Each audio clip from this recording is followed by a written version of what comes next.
Hey guys, welcome back to Ripe Stories. Imagine working your whole life to buy your dream home only to have your racist neighbor sneak up behind you with garden shears and literally assault your identity. I'm talking about a woman so entitled she thought my success was destroying her neighborhood. But when she put her hands on me, that is when everything changed. So I worked as much as I could through high school and worked full-time for nearly the entirety of college. Also, I could get my bachelor's degree in computer science. Internships meant that I could get a job right out of college. The pandemic came along and we were all sent into remote work. I continued to succeed and collected a few promotions. Even when the lockdowns ended, I got to stay remote outside of specific circumstances. Altogether, I succeeded and I am proud of what I have done. The whole time, I never hid away from who I was. I keep my hair in long dreads, I love rap and have been known to freestyle every once in a while, and Spike Lee is my favorite director. I've put a lot of hours and money towards programs that lift up other black people and other minorities both within and outside of my company. Also,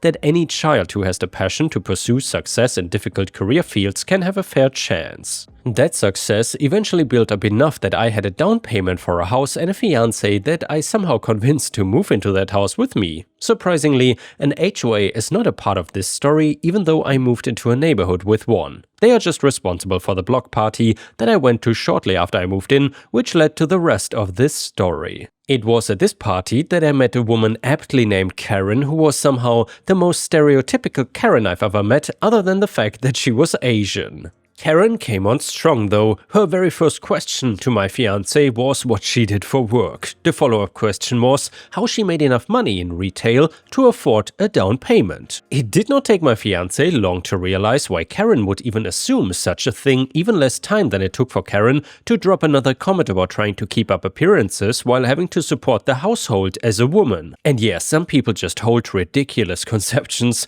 This woman never expected to work after marrying and had dinner on the table every day that her husband arrived home. It is a completely okay way to live her own life, but she expected everyone in our neighborhood to follow suit or they were tarnishing the neighborhood's image in her mind. My fiancé brushed off the comments and mentioned that I'm actually very successful in my career.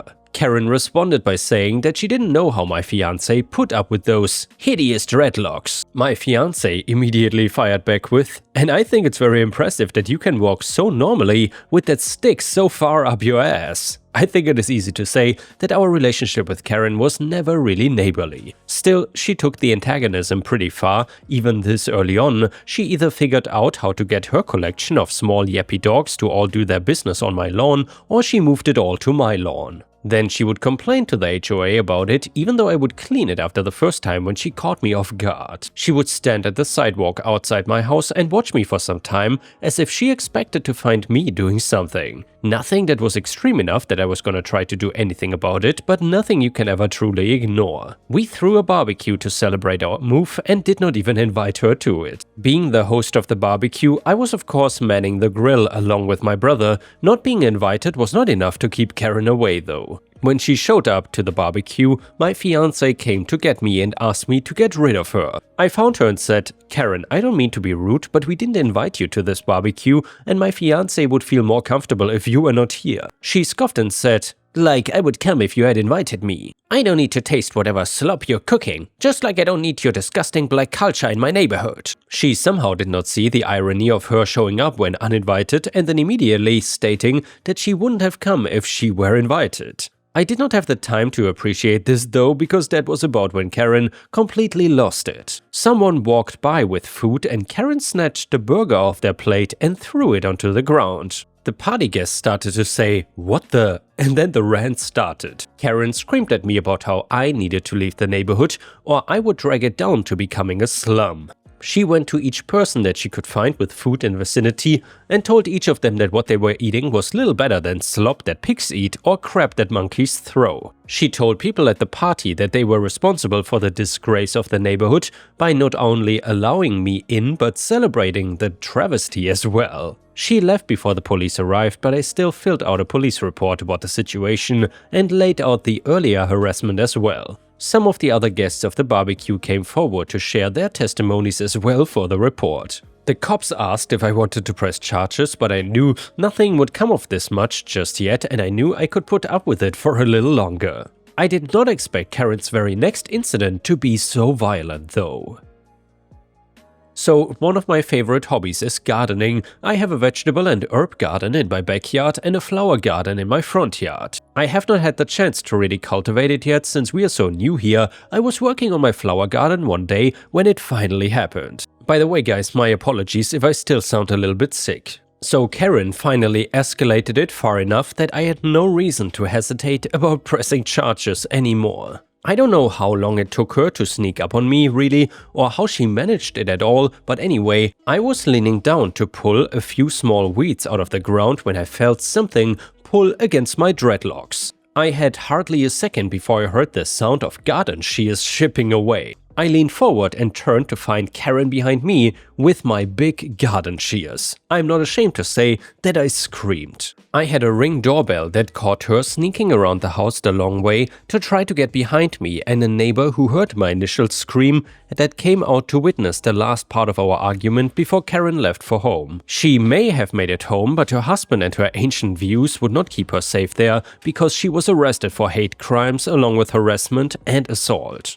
The court case took a bit more time, and we would need an actual conviction for her to spend a night behind bars because her husband posted bail without hesitation. Still, the shears were argued to be a dangerous weapon, and the obvious racist elements to her crime labeled the aggravated assault as a hate crime as well, ensuring that this would be felony charges. There were plenty of witnesses and the police report from the barbecue doing quite a lot of work because there's proof of a history of racist activity in public too. All this added up pretty quickly. We also were informed that Queen Suburbia herself actually had a small criminal record built up before this already. All of her previous crimes were harassment charges filed by various people of color. The evidence and eyewitness accounts from these recent events were the final nail in her coffin. A coffin that consisted of 18 months in the county jail, a fine of $15,000 for my emotional distress and property damage, and a no-contact restraining order for me, and a permanent mark on her record for the hate-related nature of her crime. Her most consistent argument when her lawyer couldn't get her to keep herself quiet was that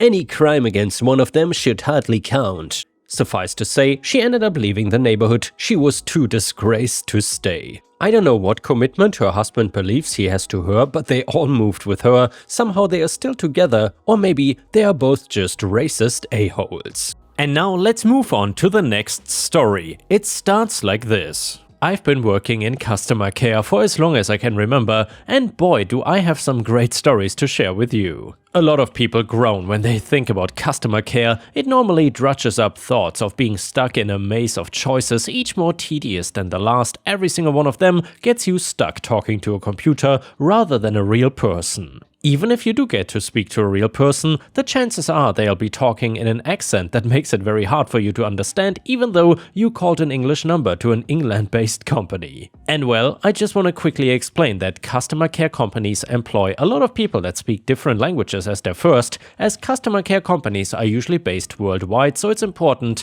that they have at least one native speaker from each country the company works with. I hope that clears things up, and the rest of the troubles with customer care call lines are there just to hinder you as much as possible, but not really. It's a bureaucratic nightmare designed to get you to the right representative, and it doesn't always work. So anyway, I've been working customer support for a well-known mobile phone provider here in the UK since I left school. It was not my first choice of career. I picked it up as a summer job once and never left. I'm now the manager of the escalations team, which is basically the team dedicated to handling all the Karens and Kyles out there. We are, so to say, an elite breed of special forces in the customer care line of work. And by the way, it helps that it pays a lot of money and comes with a huge amount of benefits. I could tell you Karen stories that would make your toes curl, and this one particular Karen story that happened just recently really took the cake. The company's policies on handling Karens when they get escalated is to either just give them what they want, or if that's unreasonable, provide them with enough discounts and freebies that they forget their troubles and go away. However, this one particular Karen was a pretty special case, and by that I mean special head case.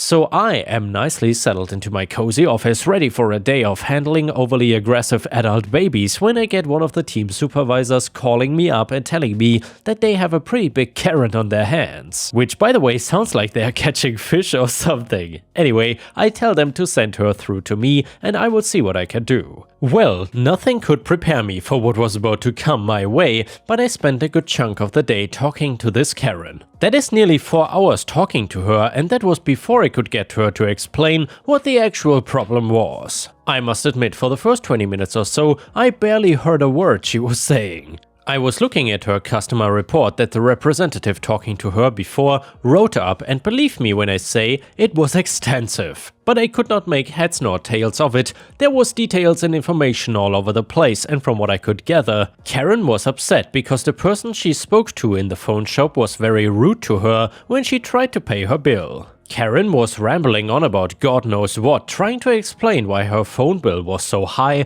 which all just sounded like excuses to me, while I was trying to clear up what it was that she was actually calling about. I didn't know she was calling to pay the bill, calling to complain about the rep, or something completely different. It turns out that she wanted to get the representative fired. She had taken a picture of him and everything. I then tell her that we cannot do anything for her right now because she has an outstanding balance. That's a neat little trick we learned in training. If a customer has an outstanding balance that we have been struggling to get from them, we tell them that we cannot do anything until it is paid.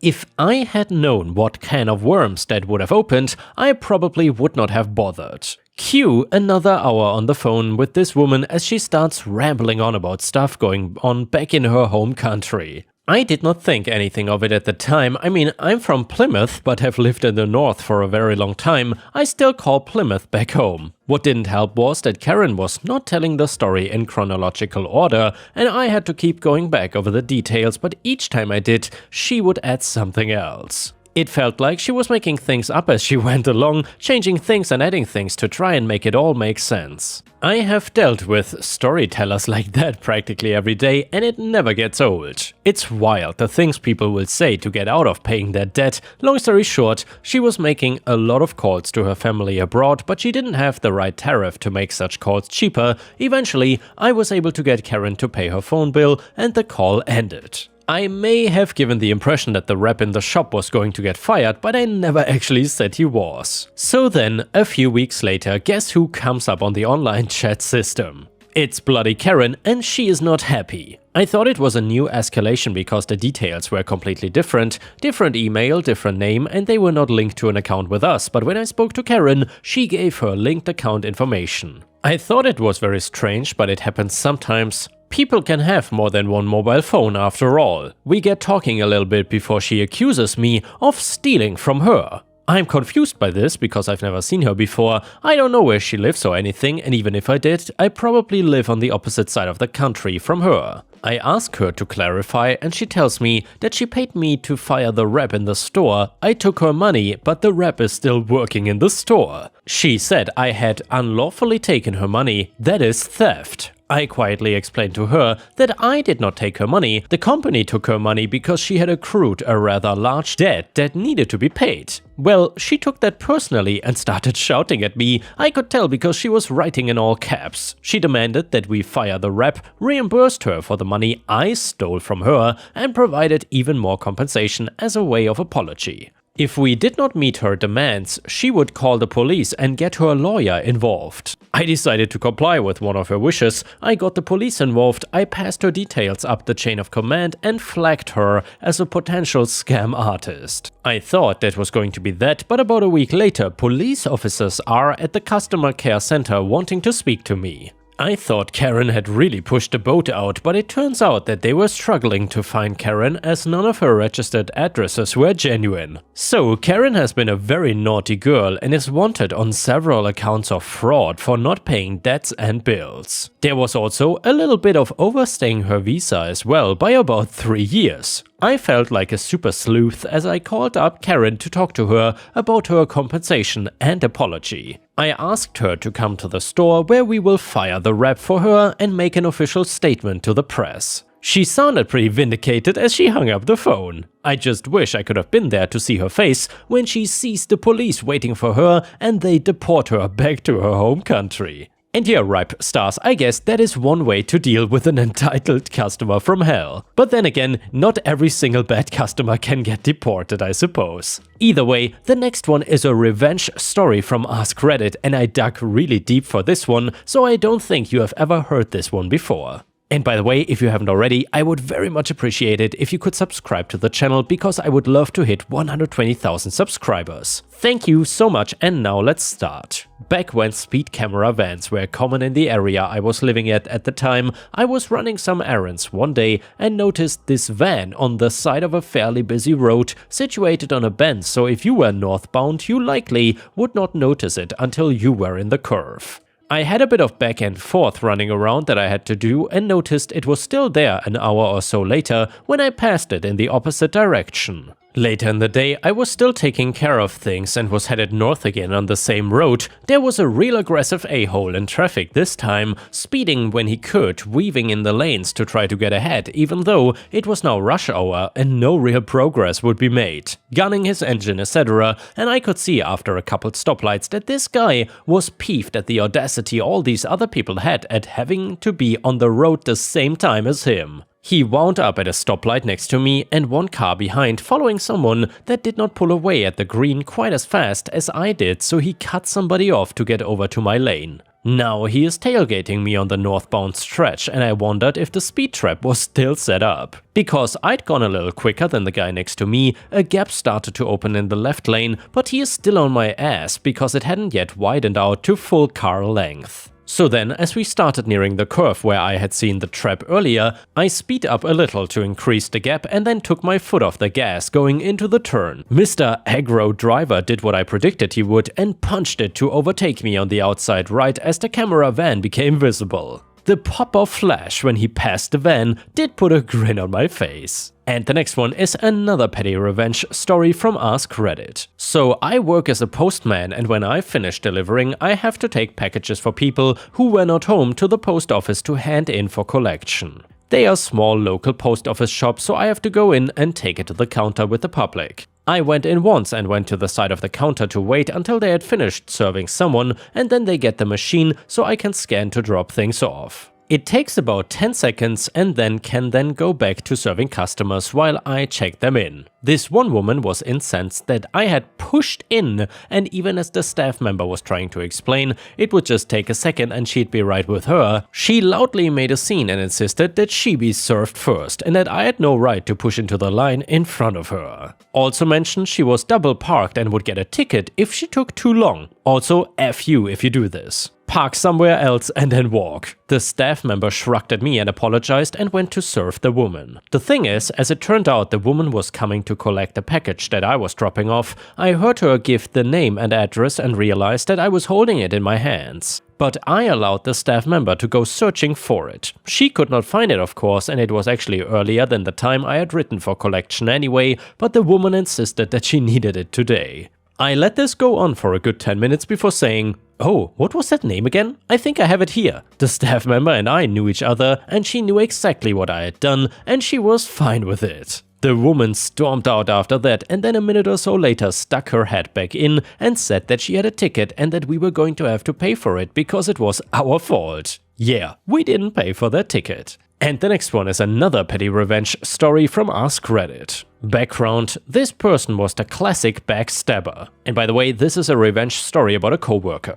They would hover around people at work and listen to what others were up to, and then use that information to run to their boss and present it as their own. The boss would not know any better, and they would get promoted only to have the same thing happen, but this time in the boss's circle. By the time the circle of colleagues caught on, he was already moving up again. Took credit for tons of crap, pissed off a lot of people, but kept moving up. project manager, SRPM, manager, associate director, etc. What I noticed though, he was charismatic, able to listen to a lot of ideas and spin them as his own, but did not actually understand the subject matter. So when someone really high up left the company, I stepped in. At this point he had entered my circle of colleagues and I knew what he was up to. So I dropped hints that moving up in our company was dangerous because we had been bought out and the new company was looking to chop that layer. I lied, saying that the person that left did so because he knew it was coming, and that set the stage. On top of that, I indirectly let him know that there was an opening in that other company. In short, I got him to leave our company, join the one where our former colleague went to. It was a position way above our level and above his head.